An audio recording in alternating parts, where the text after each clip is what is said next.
오늘이 9월 마지막 주, 9월 29일, 내일 모레면 10월이네요.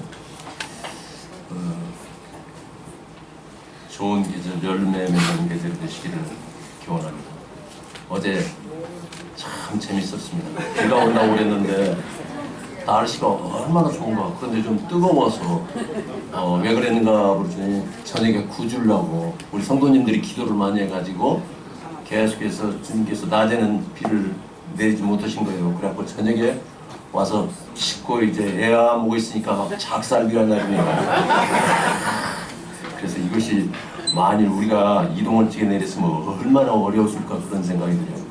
하나님께서 크신 은혜를 베푸셨다 그런 생각을 듭니다.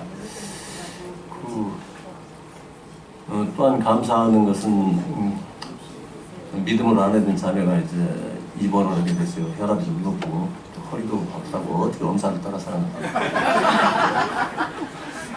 그래갖고 입원을 했는데 성도님께서 기도해 주시고 찾아와 주시고 유리해 주시고 격려해 주시고 또 선물도 주시고 얼마나 감사한지 주님께서 거기에 대해서 이제 신령한 것들로 이렇게 갚아주시면 좋겠다 그런 생각을 하게 되었습니다.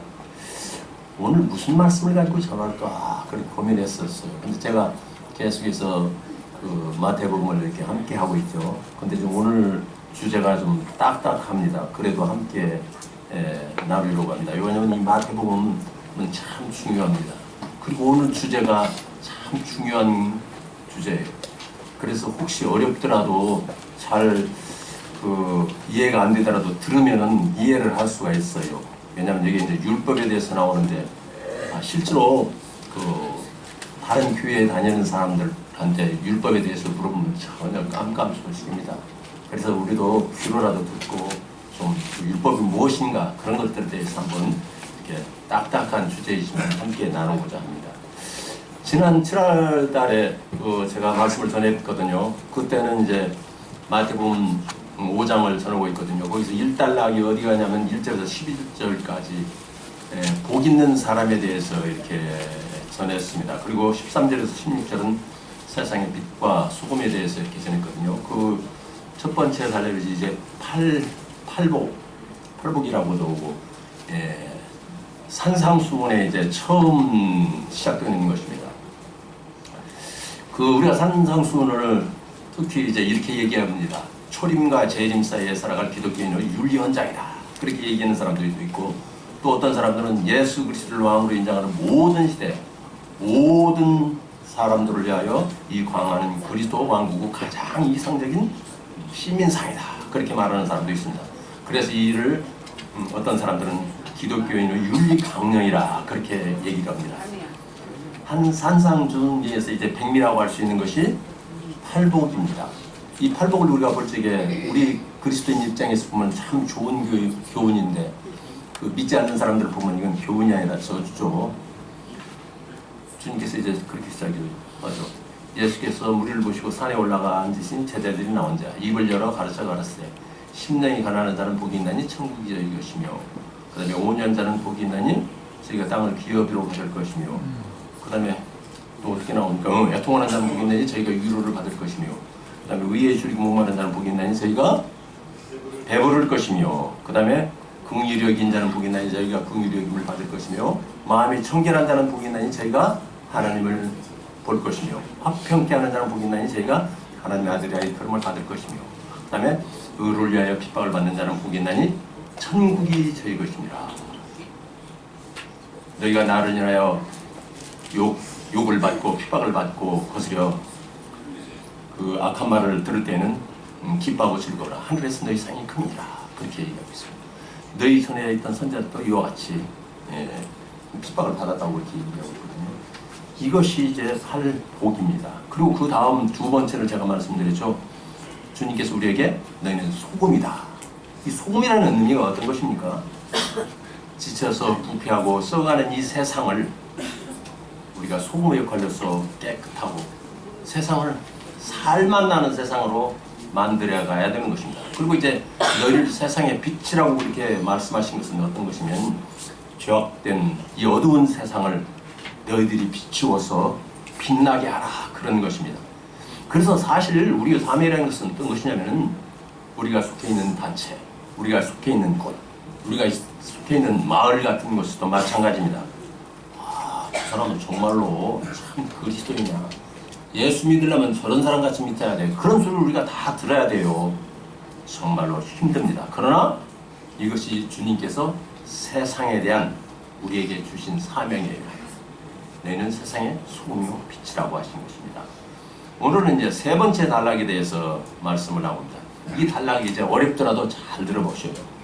어떤 단락이냐면 17절에서 20절까지를 말씀하고 있는데 예수님과 율법에 대해서 이렇게 기록을 하고 있어요. 우리 5장 17절에서 18절 말씀 한번 같이 읽고 오늘 말씀을 진행하도록 하겠습니다. 마태복음 5장 18절에서 17절에서 18절 말씀을 한번 읽어봅시다. 찾으셨어요? 네. 시작. 내가 율법이나 선지자를 폐하러 온 줄로 생각하지 말라. 폐하려 온 것이 아니오 완전하게 하려 함이라. 진실로 너희에게 이르노니 천지가 없어지기 전에는 율법의 일적 내용도 결코 없어지지 않냐고 다. 그럼 먼저 율법이 무엇인가를 한번 우리가 알아야 됩니다. 율법이 무엇인가에 대해서는 갈라디아서 3장 19절에 정확하게 얘기하고 있어요. 뭐라고 하냐면 그런 줄 율법은 무엇이냐? 범법함으로 되어진 것이라. 천사들을 통하여 한 중보선으로 베푸신 것인데 약속하신 자손이 오시기까지다. 그렇게 얘기했어요. 율법이 주어진 목적에 대해서 누구를 통해서 주어졌는가, 그리고 율법이 언제까지 유효한가에 대해서 말씀하시고 있는 것을 볼 수가 있습니다. 첫째, 율법 보니까 뭐예요?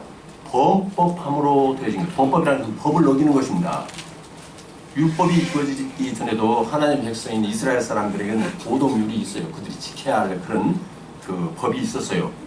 그런데 요한일서 3장 4절 보면 이렇게 얘기했습니다. 죄를 짓는 자마다 불법을 행하니 죄는 불법이라. 그러니까 법을 어기는 것이 불법, 법을 어기는 것이 죄인 것입니다. 그런데 이들이 계속해서 하나님의 보동률을 지켜야 할, 하나님의 백성으로서 지켜야 할 그 법을 지키지 않고 어기니까, 죄를 지으니까 하나님께서 거기에 이제 이 율법을 더하신 것이에요. 그래서 이 율법을 내용을 보면은 해야 할 것이 248가지, 그리고 하지 말아야 할 것이 365가지. 이걸 합치면은 613. 어떤 때는 이제 613가 613가 헷갈리는 게도 있거든요. 근데 이거 저기 직고등을 잘하는 사람은 잘 알아. 613은 몇 것이죠?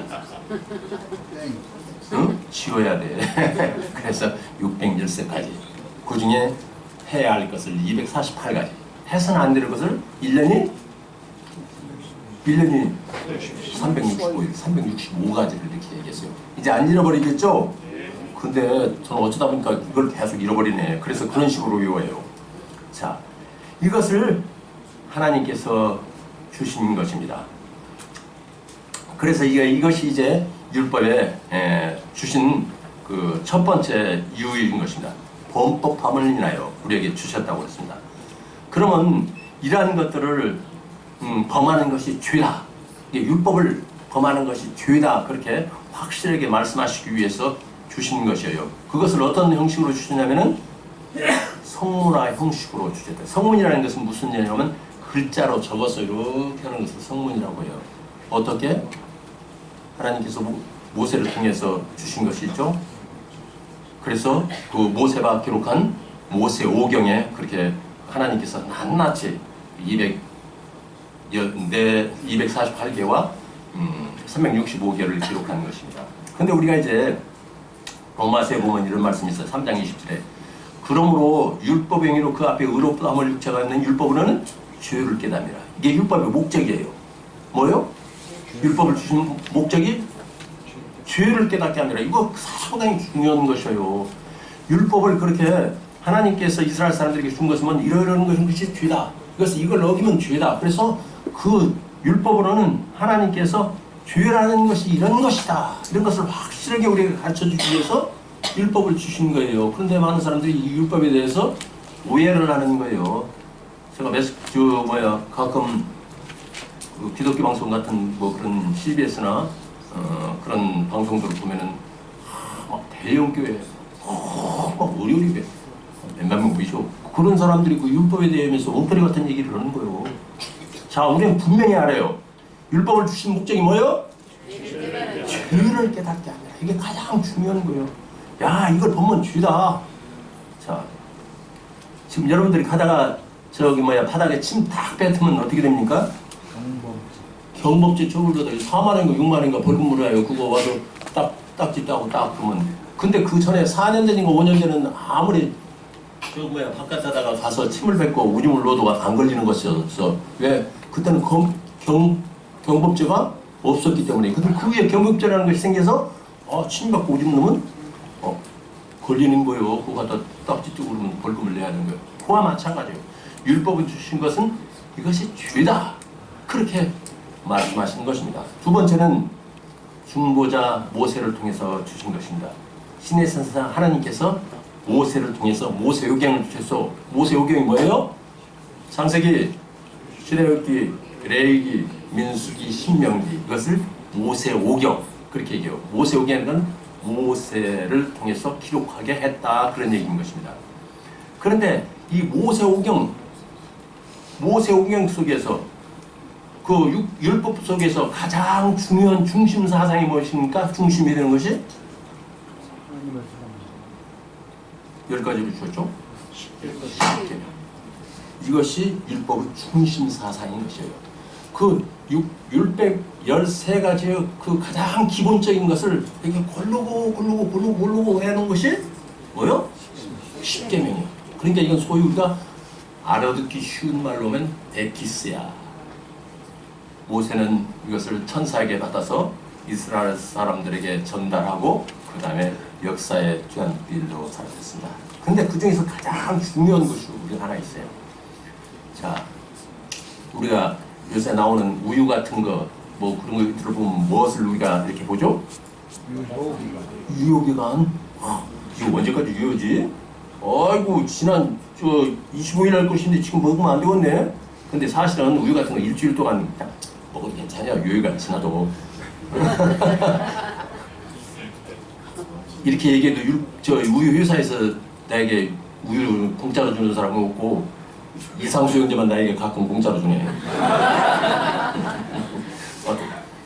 유효 기간이 언제까지냐 이것이 가장 중요해요. 그런데 갈라디아서 3장 19절 하반절 보면 약속하신 자손이 오시기까지라고 그렇게 했어요. 이 약속하신 자손이 누구예요? 예수님. 예수님이 오시기까지 중요한 것입니다. 약속하신 예수님께서 확실히 왔기 때문에 우리 예수 믿는 사람들에게는 율법의 효력이 끝난 거예요. 율법의 효력을 너희 죄인이구만 그렇게 얘기할 수 없는 거예요. 왜? 그 이유에 대해서는 다음에 얘기하겠습니다. 그래서 오늘 주님께서 얘기하는 거예요. 뭐요? 내가 율법이나 선지자를 폐하러 온 줄로 생각하지 말라. 폐하러 온 것이 아니오 완전하게 하렴이라. 진실로 얘기하는 천지가 없어지기에는 율법의 1.1도 없어지지 않냐고 다 이루리라. 그렇게 말씀하신 것입니다. 또 한 가지 우리가 중요한 것을 알고 가야 돼요. 율법이 요구하는 가장 종착점은 뭡니까? 죄의 삭은 사망이라는 거죠. 죄는 죽어, 지옥 가, 그거예요. 그런데 죄를 없이함을 받으려면 어떻게 돼요? 죄 없이함을 받으려면 어떻게 합니까? 응? 벌을 받아? 벌을 받으면 지옥 가는데 예수 그리스도를 믿는 것이에요. 근데 죄가 사함을 받는 것은 생명이 피에 있으므로 피가 죄를 속하느냐. 누군가 자신이 죄를 지었으면 자신이 죄 때문에 자신이 피를 흘리고 죽든가, 그렇지 않으면 누가 나를 대신하든지 피를 흘리고 죽어져야 내가 지은 죄를 없이함을 받는단 말이에요. 그래서 지옥 안 가는 것입니다. 예수님께서 십자가에서 피를 흘리고 죽어야 하는 절대적인 그런 이유가 여기에 있는 것이에요. 그래서 예수님이 피를 흘리고 죽으신 것입니다. 그래서 율법의 모든 요구를 완전하게 성취하신 것이요. 1.1억도 없어지지 않냐고 다 이루리라. 모두 다 이루라. 그렇게 말씀하신 것입니다. 그래서 율법의 수요가 만료되었을 뿐 아니라 요한복음 우리가 19장 30절에 보면 가장 위대한 말씀 뭐죠? 요한복음 19장 30절 이 말씀을 누가 좀 외워야 돼. 몰라? 아, 다 이루었다. 아, 다 이뤘어, 다. 뭐요? 율법 1.1도 결코 없어지지 않고 다 이뤘다 이거요. 그 요구를 예수님께서 뭐요? 완전하게 충족시킨 거요. 티끌만 짐도 안 남기고. 이것이 율법인 것입니다. 이 사실을 알지 못했을 때 바울 사도가 고백한 말이 있어요. 로마서 1장 9절에서 10절에 이렇게 했어요. 전에 율법을 깨닫지 못했을 때는 내가 살았더니 계명이 이르매 죄는 살아나고 나는 죽었도다. 생명에 이르게 할 그 계명이 내게 되어 도리어 사망에 이르게 하는 것이 되었다. 바울 사도가 토론하기 예수 그리스도를 만나기 전에 그래 열심을 가지고 율법을 준행해 보려고 하나님을 섬겨 보려고 했는데 어째요? 전에 율법을 깨닫지 못할 때는 내가 살았더니 계명이 이르며 죄는 살아나고 나는 죽었어. 이것이 율법이에요. 자, 우리 이제 마태복음 19장 19절에서 20절 말씀을 제가 읽겠습니다. 그러므로 누구든지 계명 중에 지극히 작은 것 하나라도 버리고 또 그같이 사람을 가르치는 자는 천국에서 지극히 작다 일컬음을 받을 것이요 누구든지 이를 행하며 가르치는 자는 천국에서 크다 일컬음을 받으리라. 내가 너희에게 이르니 너희가 서기관과 바리사인보다 더 낫지 못하면 결코 천국에 들어가지 못하리라. 주님 말씀은 한번 그렇게 하면 꼭 그렇게 돼야 되는 거예요. 거기서 티끌만침도 어기면 안 돼. 여기에서 이 말씀을 이해하는 데는 키포인트가 있어요. 여기 하면 그러므로 누구든지, 이 누구든지가 누구냐? 이 누구든지라는 뜻은 어떤 뜻이죠? 불특정 다수 모든 사람들을 얘기해요. 모든 사람들이었죠? 이 계명 중에 지극히 작은 것이라도 하나도 어기면 어때요? 지옥 간다 이게요. 그런데 여기에서 우리가 이 불특정 다수인 누구를 가리키는가 이것을 알지 못하면 이 마태복음 5장 19절에서 20절 말씀을 오해하고 곡해할 수가 있어요. 자, 제가 이제 존경하는 그 성경 주석가가 있습니다. 윌리엄 맥도날드 형님. 그분이 성경 주석을 많이 쓰셨는데 제가 이전에 이제 이 말씀을 준비하면서 저도 이해가 안 갔어요. 이게 도대체 무슨 말인가. 그래서 그걸 찾아봤더니 그분도 정확히 이해를 못 하신 거로 그냥 해설을 안 했어요. 이 부분을 이렇게 주석을 했어요. 한번 제가 읽어드릴게요. 누구든지 율법 한 부분을 범하고 또 다른 사람들에게 그렇게 하도록 가르치는 사람은 천국에서 지극히 작다 일컬음을 받을 것이다. 그렇게 하면서 뭐냐면 그러한 사람들이 왕국에 들어가도록 허락된 자체가 이상하게 들릴지 모르나 그게 무슨 얘기요? 그런 사람들이 어떻게 왕국에 들어가냐며 천국에 들어가냐며 냐는 것입니다. 그러나 오직 왕국에 들어가는 것은 오직 그리스도를 믿는 믿음으로만 가능하다. 근데 이거 율법을 지극히 작은 것을 지키라고 보다고 그런데 이런 사람들이 어떻게 왕국에 들어갔는가 그분도 좀 의심이 같은 거예요. 그런데 그 이유는 뭐냐면 이 누구든지가 대상이 누군가를 확실하게 이해하지 못했기 때문입니다. 이 누구든지가 누구예요? 여기서 말하는 그 대상이 네? 누구든지 누구를 대상으로 얘기하고 있어요 주님이? 예수께서 무리를 보시고 산에 올라가 앉으시니 누가 나왔어요? 제자들이 나온지라. 이 말씀 누구든지가는 이 제자들을 대상으로 해서 한 것이에요. 그래서 이 말씀을 제자들에게 제한시키지 않으면은 풀리지 않는 거예요. 누구든지 이 제자들을 얘기하는 것입니다. 그래서 제자들을 대상으로 해서 주님께서 지금 말씀하시고 있는 것이에요. 제자들이 나가서 다음에 이들이 구원받고 주님을 알게 되고 주님을 선전하고 주님을 가르치며 주님을 선포하게 되는 것입니다. 근데 우리가 여기서 한 가지 중요한 것이 있어요. 유대인들은 어째요? 율법을 지켜야 돼요. 그래서 구원받은 성도들도 유대인들은 우리가 성경에 보면 율법을 지켰다는 기록들이 있어요. 어디에요? 바울 사도가 예루살렘에 가가지고 자기의 간증을 얘기하니까 율법을 많은 형제들인데 율법을 그들이 열심한 자다.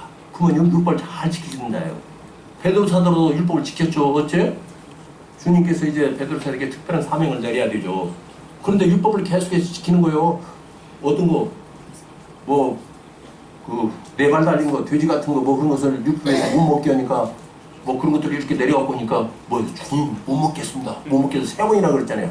아니요, 내가 거룩하다는 것을 네가 아니요? 그렇게 갖고 베드로 사도를 보냈어요. 구원받은 이후에도 유대인들이 철저히 율법을 지켰던 것입니다. 그런데 주님께서 왜 이렇게 엄하게 율법을 해석하도록 적용하는 것이냐?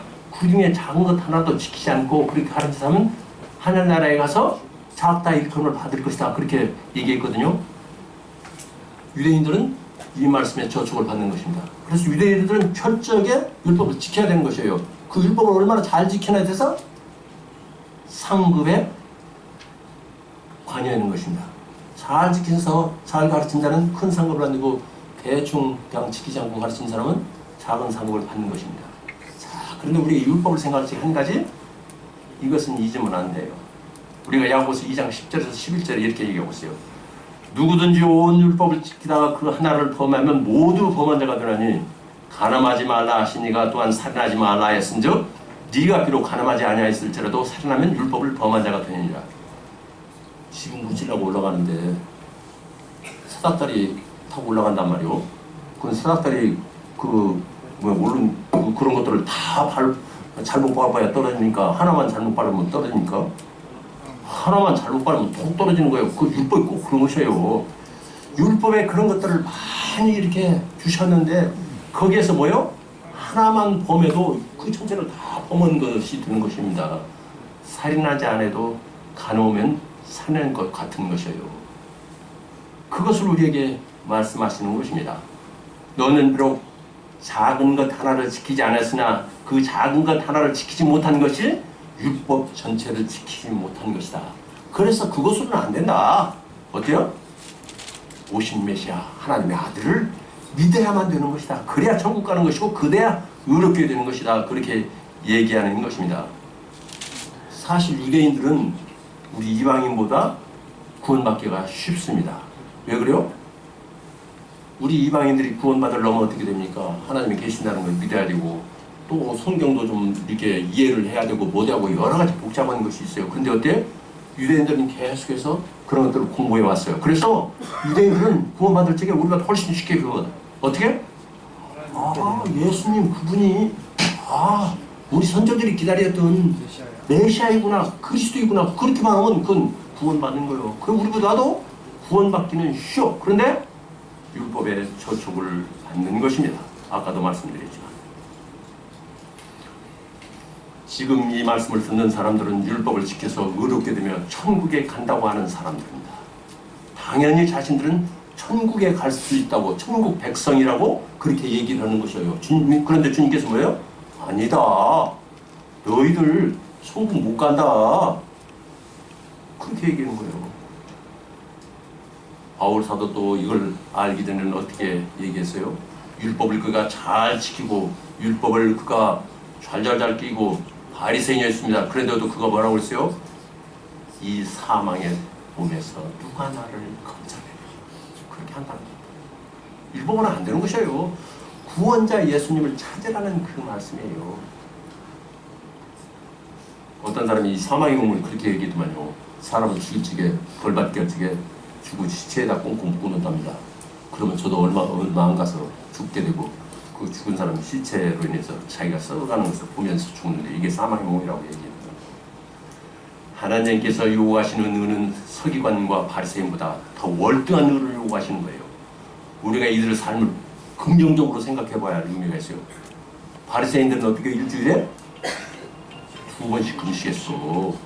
그리고 매일 밭에서 뜯어다 먹는 근처에 그 채소 11조를 10포기 이렇게 갖다 10포기 뜯었으면 그 한 포기는 하나님께 바치고 9포기만 자기가 먹었어요. 이렇게 철저히 했던 것이에요. 바리새인 중에는 정말 진실되게 산 사람도 있어. 근데 지금 이 말씀을 듣는 제자들이 거기에 따라갈 수 있어요? 안 된다. 이렇게 하는 주님께서 계속해서 강력하게 말씀하시는 건 뭐냐면 율법을 지켜서는 천국에 가는 것이 아니다. 율법으로 의롭게 되는 것이 아니다. 나를 통해서만이 하늘나라에 갈 수 있다는 것을 주님께서 강조하는 것입니다. 우리가 이제 아까 본 그런 말씀들을 작심하면 한두 번은 할 수가 있어요. 그러나 그것을 일상생활에서 다 진행할 수 있을까요? 아니라는 것입니다. 우리 이제 네 번째 단락으로 가보겠습니다. 21절에서 26절까지 말씀입니다. 우리 다 같이 한번 교독해서 읽어봅시다. 네 번째는 살인하지 말라는 그런 단락입니다. 옛사람에게 말한 바 살인하지 말라. 누구든지 살인하면 심판을 받게 되리라 했다는 것을 너희가 들었으나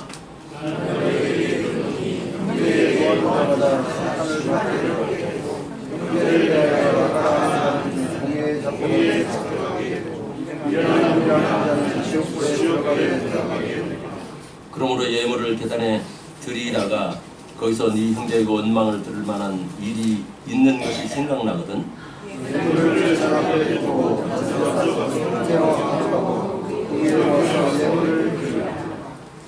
너는 너를 고발하는 자와 함께 길에 있을 때 급히 사와라. 그 고발하는 자가 너를 재판관에게 내어주고 재판관이 옥리에게 내어주어 옥에 가둘까 염려하라.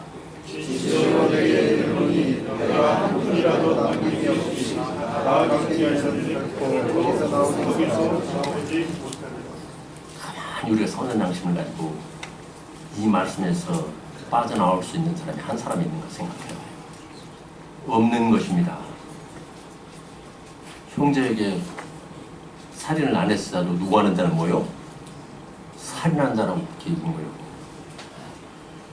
그 당시 많은 사람들이 욕으로 썼어요. 나가. 이건 뭐냐면 얼간이 같은 놈, 벌빈 놈 그런 뜻이에요. 그렇게만 해도 감옥에 들어간다는 주의입니다. 나아가서는 어떻게 해요? 미련한 놈이라고 하면 어떻게 해요? 지옥 간다. 지옥 예약되어 있다는 얘기예요. 미련한 놈이라고 한 번도 아는 적 있어요? 마음속으로 본 적 많지. 여기에 사회생활을 하는 사람에는 자유로운 사람이 한 사람이 없어요. 왜 이렇게 하나님께서 강력하게 얘기하시냐? 원망을 들을 만한 일이 있는가? 무엇을 잘못해서 고발을 당할 만한 있는가? 그런 것들을 생각해 보라는 얘기예요. 그러면서 뭐 여기요? 주유값을 한 푼도 남기기 전에는 결국 거기서 나오지 못한다. 주님이 여기 옥에 들어가는 것들은 뭐냐면 우리가 더 이렇게 크게 생각하면 지옥을 얘기하는 거예요. 죄의 티끌만큼이라도 죄를 가지고는 천국에 못 간다는 얘기예요. 뭐요? 그렇잖아요. 한 푼도 남기지 못하고 거기서 옥에서 나오지 못한다. 이걸 그냥 일반 옥이라고 생각하기보다는 주님께서는 강력하게 지옥을 말씀하시는 것입니다. 한 푼도 남기면. 자, 티끌만한 죄라도 있으면 지옥 가는 거예요. 해결 못한 죄. 혹시 있어요? 그거 누구냐? 그거 뭐? 티끌만큼이라도 해결하지 못한 죄 있어? 없어? 얘기해봐. 없어? 뻔뻔한 것 같으면 그게 사실이에요. 티끌만한 죄라도 해결 못된 것이 있으면 지옥 가요. 근데 예수 그리스도께는 우리의 모든 죄, 티끌만한 죄까지 다 해결해 주시는 거예요. 그 다음 보니까 뭐예요? 간음하지 말라. 그렇게 27절부터 32절까지 말하고 있습니다. 5장 27절에서 28절을 보면 또 간음하지 말라야 했다는 것을 너희가 들었으나 나는 너희에게 이르노니 음욕을 품고 여자를 보는 자보다 마음에 이미 간음하였느니라. 여기 그냥 간음하였느니라 이렇게 되니까 그냥 우리가 생각할 때 간음하였어. 그런 얘기 같아요. 이것은 확대 해석이 필요해요. 여기서 간음하였다는 것은 뭐냐면 옛날에 간음하면 어떻게 되면 그 음부와 음녀가 마음이 맞아가지고 나쁜 짓을 하면 어떻게 돼요? 걸리게 되면 어떻게 돼요? 유대인들은 돌로 쳐 죽여. 그러니까 여기 무슨 얘기예요? 네 마음에 이미 간음하였느냐. 그러니까 뭐요? 너 돌로 쳐 죽임을 당한다. 그런 뜻이고요. 확대 해석을 찍게 그렇게 해석해야 돼요. 너 돌에 맞아 죽어야 된다. 그런 뜻이에요. 이 코에 남자들을 안 걸릴 사람 한 사람이나 있어요? 예쁜 여자로 쳐다보고 예쁘네. 아는 사람 있어요? 아는 사람 있습니까? 근데 여기서 빠져나갈 구멍이 없는 거예요. 주님께서 계속 빠져나가고 구멍이 없도록 몰아가는 것입니다. 왜 그래요? 목적이 있기 때문에. 29절에서 30절에 만일 내 오른눈이 너를 실족해 하거든 떼어버리라. 내 백제 중 하나가 없어지고 온몸이 지옥에 던져지지 않는 것이 유익하며 또한 만일 내 오른손이 너로 실족해 하거든 찍어버리라. 내 백제 중 하나가 없어지고 온몸이 지옥에 던지지 않는 것이 유익합니다. 오른눈이 너를 실족해 한다는 것은 죄를 지켜야 한다고. 여자들 보고 맨 음욕만 붓고 그런 사람들 있잖아요. 그런 것을 얘기해요. 오른손이 너를 범죄케 하거든. 오른손잡이가 많아요. 쓰리꾼들이 살짝 빼잖아요. 그런 거 범죄케 하면 찍어버리라. 그러고도 천국 가는 것이 훨씬 낫다는 것이죠. 이 말씀은 우리에게 대해서 계속 죄의 심각성에 대해서 얘기하는 것이에요. 이것은 뭐예요? 죄인은 지옥 간다 하는 것을 강력하게 말씀하시기 위해서 그런 말들을 넣어놓고, 이것은 29절 30절은 삽입절이에요. 이 말은 빼버려도 5장 29절에서 30절 말씀을 여기에서 빼버려도 주님께서 말씀하시고자 하는 그런 내용에 대해서는 손색이 없는 거예요. 이런 것들을 삽입절이라고 그래요. 삽입절을 해서. 왜? 금방 말씀드린 주의 심각성에 대해서 얘기해요. 너희들은 지옥 간다는 것을 말씀하시기 위해서 그런 것입니다. 31절에서 32절 말씀을 보겠습니다. 그 다음 28절에서 여기로 이어져도 이 성경 말씀에는 아무 뜻이 변하지 않는 것입니다. 또 일러스되 누군지 아내를 버리려거든 이혼 증서를 줄 것이라 했으나 나는 너에게 이르노니 누구든지 음행한 이유 없이 아내를 버리면 이는 그로 가늠하게 하며 또 누구든지 버림받은 여자에게 장가 드는 자도 가늠함입니다. 28절에 이어지는 말씀입니다. 여기 보면은 그 당시에는 유대인들이 이제 이혼 증서만 써주면은 그냥 그 아내를 그냥 헌신착 버리들 이렇게 내버렸나 봐요. 그러니까 이 말씀을 하셨지. 그런데 뭐요? 음행한 연고 외에는 그 성폭행 당한 것 그걸 말이죠. 응? 그런 이유 아니면은 아내를 내버릴 수 없. 성폭행한 것을 제외하고는 그냥 네 마음대로 은혜가 잘못됐다고 아내가 잘못됐다고 그래 내버릴 수 없다는 얘기예요. 내버리서는 안 된다는 얘기예요. 근데 여기서 뭐라고 그랬어요? 음행한 이유 없이 아내를 내버리면 그로 가늠하게 아니라. 이거 가늠하게 한다는 아까도 얘기했죠. 어떻게 돼요? 돌로 맞아 죽어야 된다는 얘기예요. 네가 그 여자로 하여금 맞아 죽게 만드는 것이다. 너 공범이다 그런 뜻이에요. 네가 원인을 제공했다 그런 뜻이에요. 그러면서 또 뭐라고요? 버림받은 여자에게 장가드는 자는 가늠함이라. 가늠했다는 것이 어떤 것이에요? 너 돌 맞아 죽게 한다니까. 그런 뜻이란 얘기예요. 어마어마한 것입니다. 이것이 이제 율법의 다른 적용이에요. 그 다음 봅시다. 우리 이 33절부터 37절까지는 교독기면서 한번 읽어봅시다. 33절부터 37절까지 교독하겠습니다. 또 옛사람에게 말한다. 헛맹세를 하지 말고 네 맹세한 것을 주께 지키라 했다는 것을 너희가 들었으나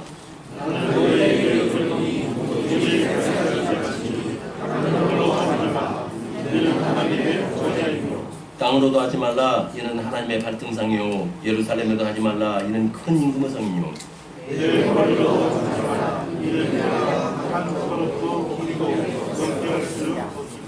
37절을 함께 읽겠습니다. 시작. 오직 너를 말하는 것과 아니라 이에서 지나가는 것은 앞으로부터 하나니라. 이 말씀을 보면은 성경 전체의 이런 흐름을 보면은 유대인들은 맹세하기를 좋아했습니다.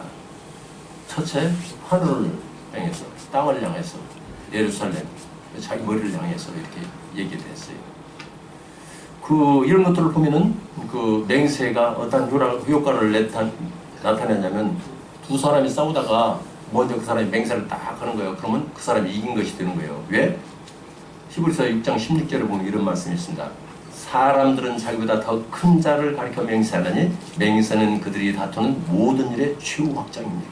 그래서 하늘을 향해서 땅을 향해서 그렇게 맹세하면 그 사람이 이기는 것으로, 그 사람 말이 옳은 것으로 그렇게 간주해 주었습니다. 근데 주님께서는 뭐요? 하늘로도 말라. 하나님 계신 것이고 땅으로도 말라. 하나님 발등상이다. 발을 하나님께서 그게 짚고 계신다. 예루살렘으로도 말라. 여기 큰 임금의 성이라는 것은 하나님을 나타내는 것입니다. 그리고 이제 뭐요? 우리에게 너 머리로도 말라. 우리가 머리를 어디로 들고 있죠? 응? 위로 하늘로 들고 있습니다. 그러니까 그것은 뭐냐면 피조물들도 하늘을 향하여 있기 때문에 결국 내 머리로 오면 뭐냐면 하나님을 향하여 가는 것입니다. 근데 여기 보니까 한터록도 우리가 검거나 희게 할 수 없다. 지금은 제가 염색을 잘 안 씁니다. 근데 이제 머리 좀 있을 적에 염색을 하고 한 4월쯤 지나면 이쪽이 올라와요. 근데 흰머리 그대로 올라오더라고. 한터록도 희게 할 수가 없어요. 자, 머리 이렇게 심는 사람들 있잖아요. 여기 갖다 심는 사람들, 그 사람들 이렇게 갖다 머리 심으면은 한 달 정도 되면 싹 빠진대요. 그러면은 한 달 정도 있다가 싹 빠지고 난데 다시 나는데 흰머리 갖다 심었으면 흰머리 나고 검정머리 갖다 심었으면 검정머리 난대요. 우리가 한터록도 시계나 검토할 수 없는 것이 하나님 말씀이 참 볼적에 얼마나 진리인가 감탄할 수밖에 없습니다. 그래서 맹세하지 말라고 하는 것은 율법의 근본 원인을 우리에게 다시 하나님께서 말씀하시는 것이에요. 그래서 맹세함으로 해서 그 맹세를 지키지 못하면 어때요? 가장 큰 불경, 큰 죄예요. 그래서 하지 못하도록 한 것입니다. 그 다음에는 뭐냐면 38절에서 42절은 악한 자를 대적하지 말라. 제가 읽어보겠습니다. 또 눈은 눈으로 이는 이로 갚으라 했다는 것을 너희가 들었으나 나는 너희에게 이르노니 악한 자를 대적하지 말라.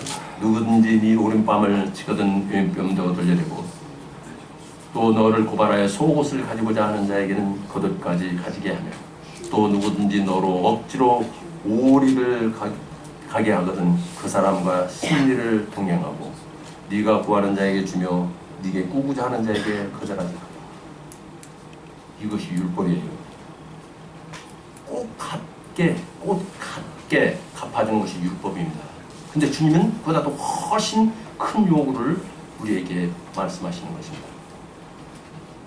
속옷을 달라고 하는데 겉옷까지 입어버리면 떼벗어버리라고. 안 그렇잖아요. 아침 먹을 것도 없는데 또 와서 달라고 하고 맨날 달라고 하면 어떻게 다 줘. 못 오잖아요. 응? 오리가 잡았는데 어떻게 심리까지 동행해. 이것을 통해서 우리에게 교훈하시는 거고요. 이런 것은 안 돼. 넌 할 수 없어. 그러니까 예수님께 너를 맡겨야 돼. 그래서 예수님이 필요하도록 계속해서 말씀하시는 것을 볼 수가 있습니다. 원수를 사랑하라. 43절부터 48절까지 주세요. 우리 많으니까 한번 같이 읽어봅시다. 43절에서 47절까지 교독하겠습니다. 또 내 이웃을 사랑하고 네 원수를 미워하라 하였다는 것을 너희가 들었으나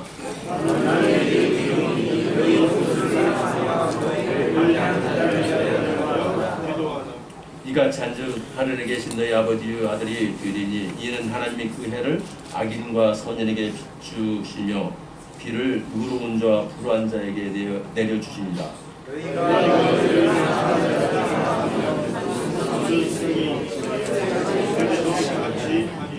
또 너희가 너희 형제에게만 무난하면 남보다 더하는 것이 무엇이냐. 이방인 너희가 잘하느니라. 48절 함께 하겠습니다.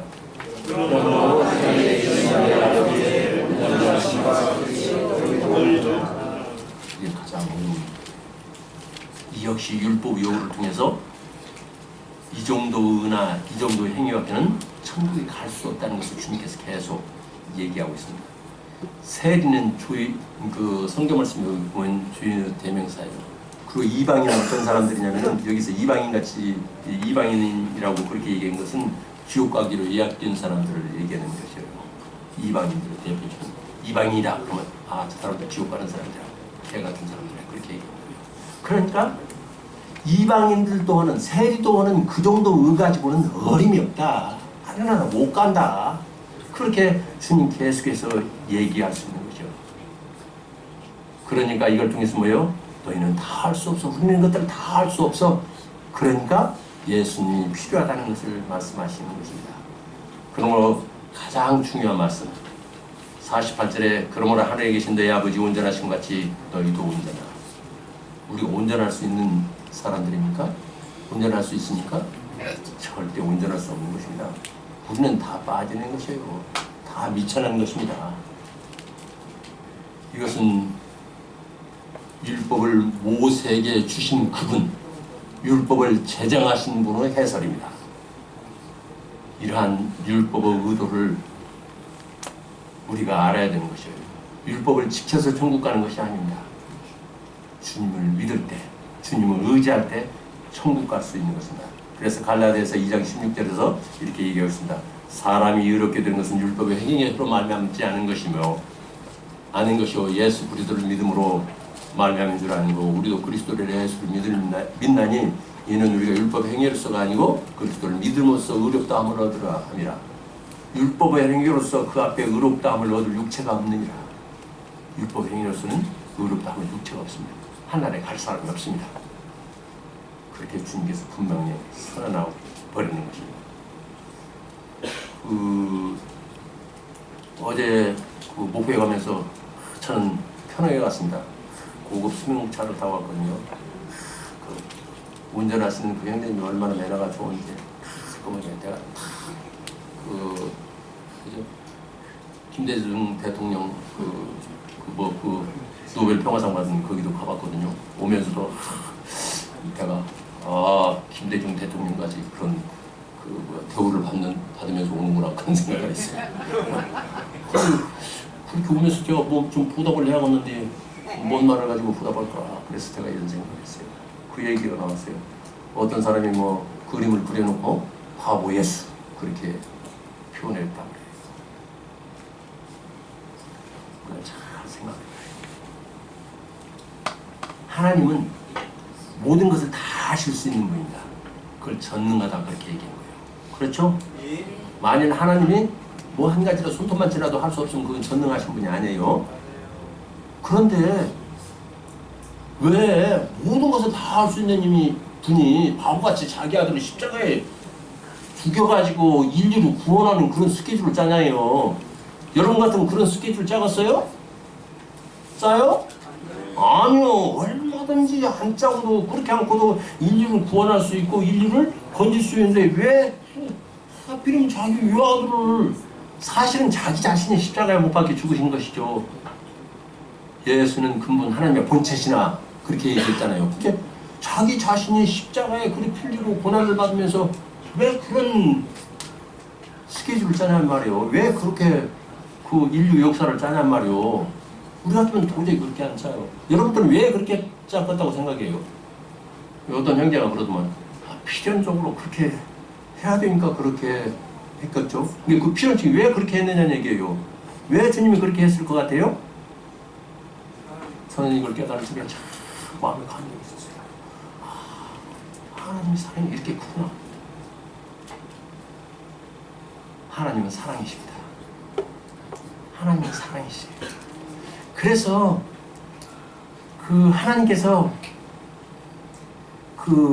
하나님께서 자기 피조물을 위해서 목숨을 버리고 죽는 것, 이것이 가장 큰 사랑이에요. 어디? 온 우주를 통해서 가장 큰 사랑이에요.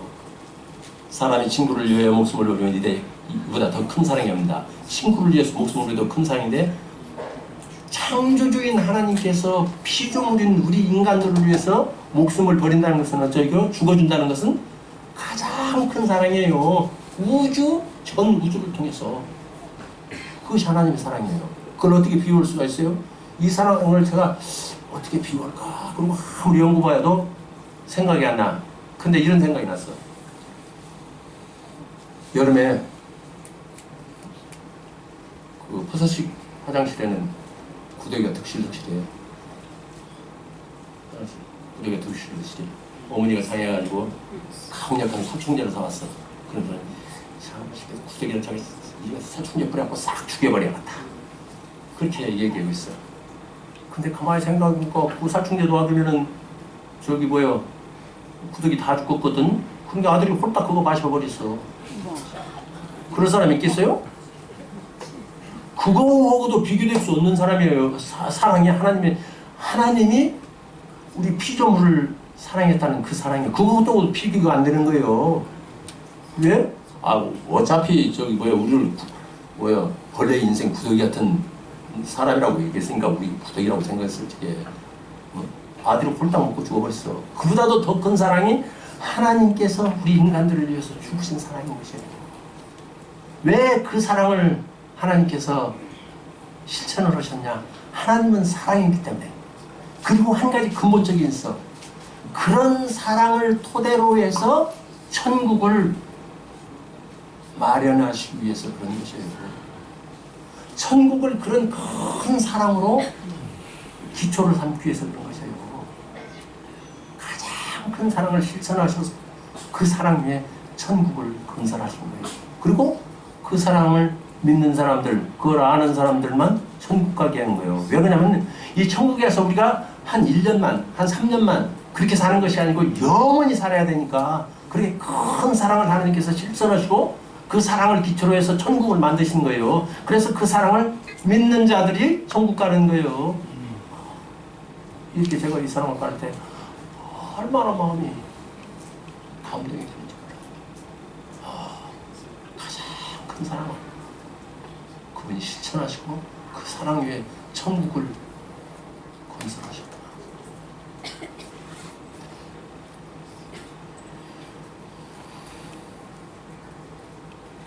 히브리서 10장 14절에 이런 말씀이 있습니다. 저가 한침으로 거룩하게 된 자들을 영원히 영접시켜주시고 그래서 우리가 당당하게 천국에 갈 수 있는 것입니다. 그런데 예수 그리스도를 믿음으로, 예수 그리스도를 의지함으로, 예수 그리스도를 의를 입음으로 해서 갈 수 있는 것입니다. 제 말씀을 정리하겠습니다. 이제 팔복에 대해서 말씀을 드렸습니다. 그렇다면 이 팔복은 우리 구원받은 성도들에게 유예가 누리게 될 보상이 확실한 것이 우리에게 말씀하고 있습니다. 이 말씀을 바꿔 말하면 이상한 참된 유로나 기업이나 유로나 배부른 것이나 긍휼이 없습니다.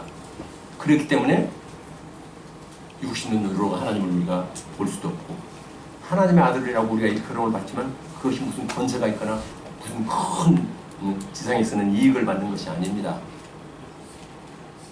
그것은 뭐요? 하늘나라에서 이러한 상급을 우리가 받을 수 있기 때문입니다. 그런 여운을 우리에게 주시는 것입니다. 또 율법은 살라르세요. 구원의 수단으로 주신 것이 아니고 예수님께로 인도하기 위한 목적으로 주신 것이다. 이것이 가장 중요해요.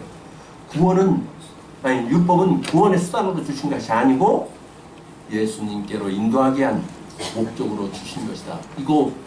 오늘 이것만 알고 가도 오늘 1시간 말씀들은 한 50분 말씀들은 그 가치가 있는 것입니다.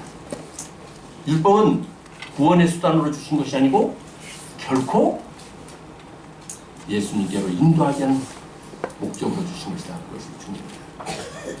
우리가 구원받은 이후에 율법을 지킵니까? 안 지킵니까? 지키죠. 지킵니다. 왜 지켜요? 금방 제가 했는데 이거 한날 결론 짓고 가야 돼요. 율법 우리에게 그 시효가 끝났어. 근데 왜 우리가 율법을 지켜요? 하나님의 사랑. 하나님의 사랑이기 때문에. 그 하나님의 사랑하는 것들이 뭐예요? 도덕률이라고 그래요. 그 도덕률 속에 하나님의 사랑하는 그 근본 그 큰 테두리 속에 우리가 지켜야 할 조그마한 것들이 도덕률. 이건 도덕률이라는 것은 뭐예요? 사람으로서 근본된 자기 자신을 지키기 위한 그 법률인 거예요. 그것 때문에 우리가 율법을 지키는 거예요. 율법은 두 가지로 나눠 있어요. 뭐예요? 형식률과 도덕률. 모든 율법이 다 폐해졌는데 도덕률이 우리를 규율하는 것이에요.